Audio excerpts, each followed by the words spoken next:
torcida, um dos maiores patrimônios do Corinthians. Se depender da torcida corintiana, pode deixar que eles tomam conta de vender os ingressos, de tomar conta do clube. Eles fazem tudo. Eu, enquanto viver, não vou viver uma situação parecida nunca mais. Isso aí é coisa mais linda do mundo, né? Foi um período angustiante para a torcida aqueles 23 anos. E a bola do título, para ser a bola do título, quanto sofrimento.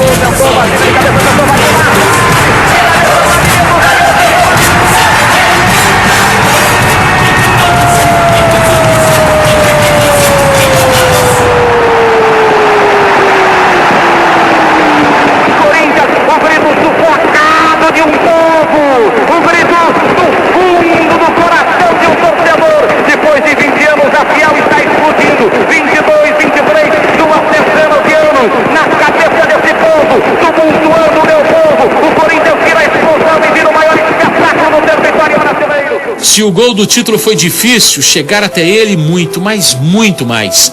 E é por isso que vamos voltar um pouquinho no tempo. Russo e Tobias, dois dos heróis de uma nação. Era a semifinal do Campeonato Brasileiro de 1976. O Corinthians estava a um passo de decidir o título, mas antes precisava passar pelo Fluminense no Rio de Janeiro. Esse dia, na capital dos cariocas, ficou conhecido como a invasão do Maracanã. As arquibancadas, mais de 146 mil torcedores, a metade do Corinthians. Quando eu fui subindo nas escadas, que eu comecei a ver preto e branco, eu falei, pô, não é possível. Eu vou falando, a gente fica arrepiado, porque uma identidade que o torcedor passou para nós, jogadores, foi uma coisa muito incrível. Barato, falei, pô, nós estamos em casa. Aí eu olhei e falei, não é o Pacaembu, pô, não é possível. E era o Maracanã, nós dividimos o Maracanã, quer dizer, a gente se sentia em casa. O Horta me chamou, falou, pô, Riva, vou convidar essa torcida do Corinthians. Falei, não mexe com a torcida do Corinthians, deixa eles quietos lá. Nunca, eu acho que um torcedor teve um ato de amor, de carinho, tão grande como o do corintiano, que fazia o que fez. O Rivelino conhecia essa história. A gente ia jogar no Pacaembu, não desmerecendo o São Bento, ou 15 que a gente jogava, ou América, São José do Rio Preto. Era 30, 40 mil pessoas, pô. No Maracanã, com outra camisa, ele viu ruir o favoritismo do Fluminense. O time do Fluminense era chamada super máquina, né? O que nos ajudou muito, que contribuiu para que o nosso time tivesse muito mais aquela pegada, foi a chuva, né? Chuva, sofrimento.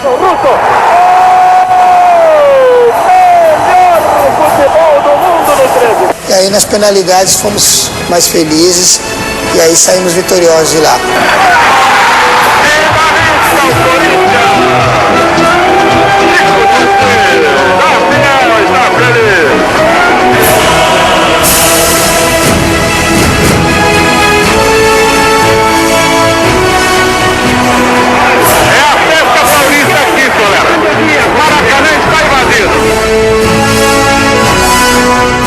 Depois da invasão corintiana ao Maracanã, na decisão Porto Alegre contra o Inter, outra recepção. Nós ficamos num hotel no centro da cidade e a torcida soube, né?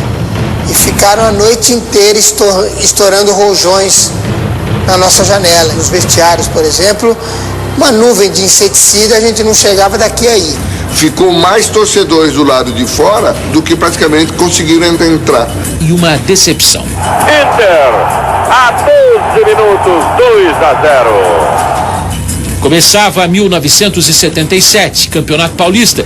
Tropeçar de novo não seria aceitável. Os nervos estavam à flor da pele.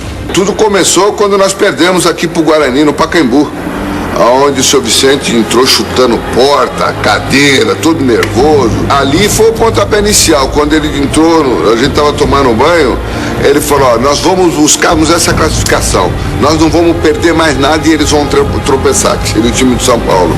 E foi o que acabou acontecendo. Assim escreveu-se a história. O time começou mal o Paulistão. mas recuperou-se a tempo de chegar à final contra a Ponte Preta. Nós não tínhamos ganho nenhuma partida contra a Ponte Preta. O treinador era o mesmo do último título, 23 anos antes, Oswaldo Brandão. Este personagem vale um capítulo à parte. A gente concentrava segunda para jogar quarta e sexta para jogar domingo. Eu ia quinta-feira só na faculdade. 4 meses de conversas diárias. Ele simplesmente colocou na cabeça de cada um, na atitude de cada um, que a gente tinha que ser campeões. Um dos maiores treinadores que eu conheci. O que ele era especial? Ele tinha um carisma diferente, ele tinha uma personalidade que poucos treinadores tinham. Mas o homem era muito bravo. É bravo? Era bravo. Por quê? Dava cintada tudo, não era brincadeira, não. Cintada? Tirava cinta e batia nos jogadores. Último vai ficar comigo. E contra a Ponte Preta, a decisão em 3 partidas. Vitória na primeira por 1-0. Gol de Palinha, gol de nariz. É inacreditável!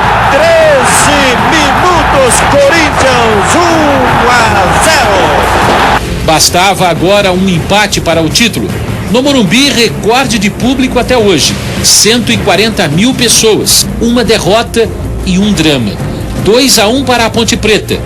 Repetia-se o sofrimento corintiano. E no domingo ela saiu desconfiada, né? Ela saiu quase virando a Kombi, onde tinha alguns jogadores lá, batendo, nervosa. Jogo extra na noite de 13 de outubro de 1977.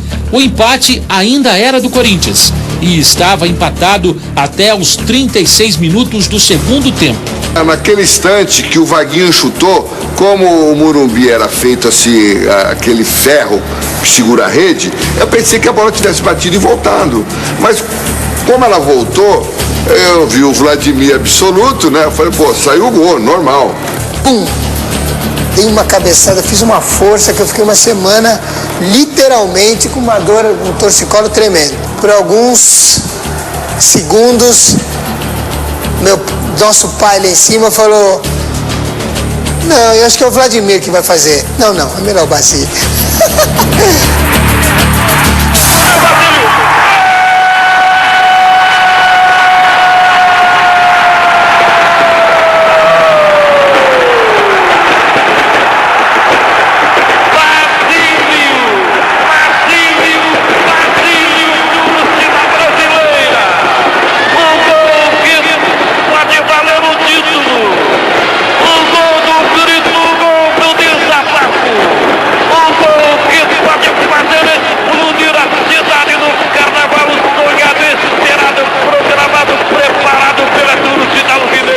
E às vezes a gente fala que não, mas eu vejo que eu fui o escolhido. Alma lavada em 7 segundos. Depois de 23 anos, o Corinthians não seria mais o mesmo. Mudou tudo. Esse peso saiu do ombro do torcedor também. Parece que até o torcedor se autoculpava, né? E de repente, depois da conquista, a gente viu que ele pôde respirar mais. E nós que tínhamos uma cobrança, passou a ser mais amena. No programa de amanhã você vai ver. Em um período de ditadura no país, a democracia corintiana virou destaque. Joga Corinthians, sofre torce corintiano, pois o dia está chegando o dia de sair gritando, é campeão, salve o timão, é campeão, salve o timão.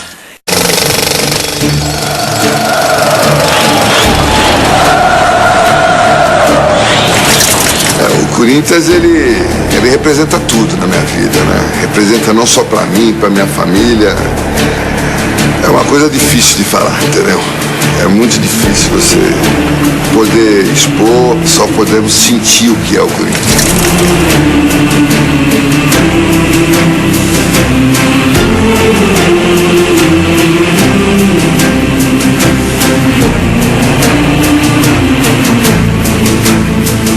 Para mim o Corinthians é tudo.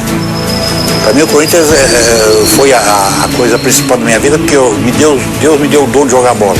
E o Corinthians me abriu as portas Me recebeu como filho, praticamente foi a minha segunda casa.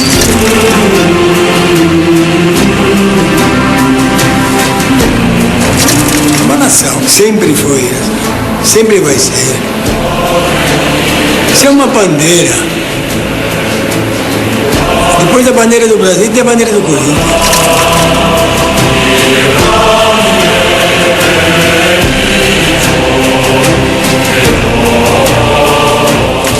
Esquina das ruas Cônigo Martins e José Paulino, bairro do Bom Retiro, zona central de São Paulo. Da reunião de 5 operários, aqui nessa esquina, há 100 anos, nascia um dos times de futebol mais populares do Brasil. Corinthians, campeão do mundo, Corinthians do rebaixamento, dos títulos e dos tabus. Um time de histórias marcantes e de grandes emoções. Histórias e emoções que você acompanha a partir de agora. Um século depois, e o filme reproduz a cena de 1º de setembro de 1910. Naquele caso da fundação do Corinthians, a gente tem a descrição de um dos fundadores. Ele deixou isso escrito, aquela cena, exatamente como ele a viveu. O surgimento do símbolo.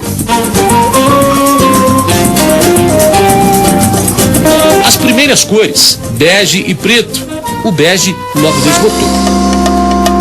As primeiras imagens em movimento, 30 de julho de 1929, amistoso internacional no campo do Palmeiras, Corinthians 6, Bolonha da Itália 1.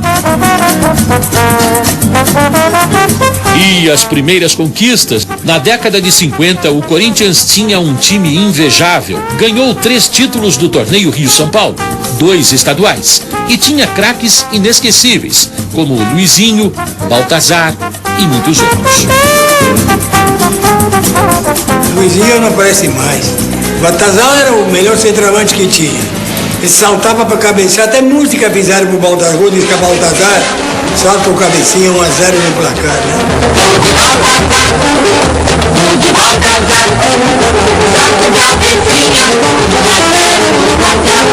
Tinha o Gilmar, o Cláudio, o Romero, o Idário. O Idário é uma tradição, uma bandeira, o Alain. Eram todos jogadores bons. Uma das mais importantes conquistas daquele período foi o título do 4º centenário da cidade de São Paulo, o Paulista de 1954, na ocasião, o estadual mais cobiçado da história. Importante porque também faz o marco da cidade de São Paulo, né? Que são 400 anos, então isso repercute muito na opinião pública. Todo mundo queria ganhar? Quem que não queria? Ser campeão todo dia depois.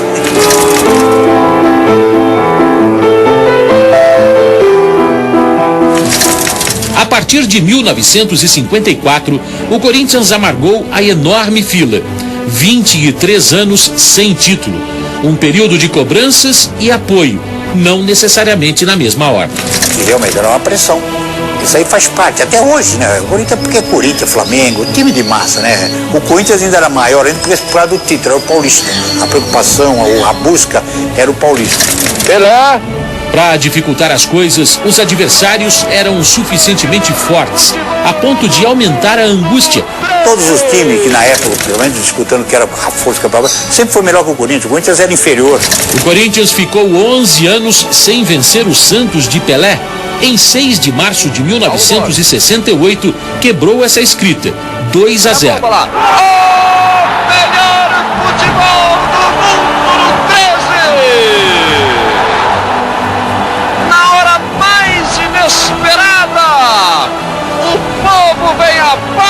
Balança o estádio de Pacaembu.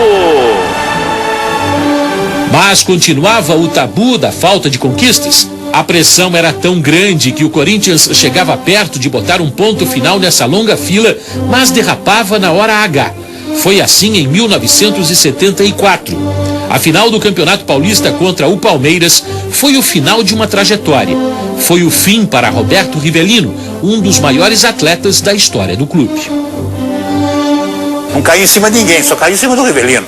A porrada veio tudo em cima do Rivelino. O Rivelino foi culpado porque o Corinthians perdeu. Não sei qual o motivo, Porque eu nunca falei que eu ganhava o jogo quando jogava com ele sozinho. Imagine Roberto Rivelino, formado aqui, titular da seleção de 70, representante dessa nação alvinegra, mandado embora. Era um incômodo pelo enorme tabu. Não foi a imprensa, na época. A imprensa e pelo presidente, que também não teve a competência, que na época o Matheus, de peitar. Que graças a Deus eu era o maior ídolo na época do Corinthians.